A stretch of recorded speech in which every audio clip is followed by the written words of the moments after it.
Hey guys, welcome back to our channel. In this tech tutorial video, we're going to reveal to you how you can set a resolution for your work items and issues on Jira, for example, to mark or label them as resolved or not resolved yet. So let us dive right into it. So head over to Jira site, and what you want to do, guys, is either access your list of work items within your project if you like, for example, through a list, a board, or all work overview, or you may go with the all work items overview of your entire work items within your Jira site. It's totally up to you.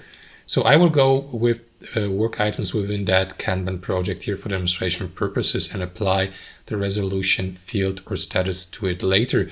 So what you want to do is head over to your preferred view like list, board, or backlog, or all work. Let me go with all work to get a better overview of all ongoing or past work items and issues within that project. And here, guys, at the top, you will see a list of filters like assignee, project, the search bar, type, status, and so on and so forth.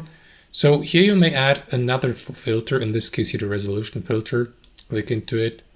And if you don't see the resolution filter here, guys, simply scroll down till you get to R or use the search bar here and enable the resolution filter. After that, simply select your type of resolution, like in the range, between, more than, within the last, and click into update, like for example, between.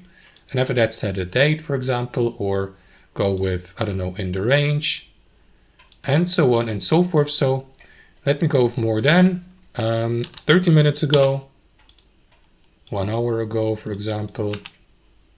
Oops. So click into update here, and that is going to apply the given resolution. Now, as you can see, there are no work items within my project that match that resolution type or resolve type, as you can see. So that's basically it. You can of course use a different resolution by clicking into it again and select, I don't know, for example, one of these here. And after that, click simply into update and see the results. There you go, as you can see, and you will see the resolution field here, unresolved. And that's it. That's how you apply the resolution filter. Thanks for watching. Hope you enjoyed this video, got some value from it, and we'll see you next time on our channel.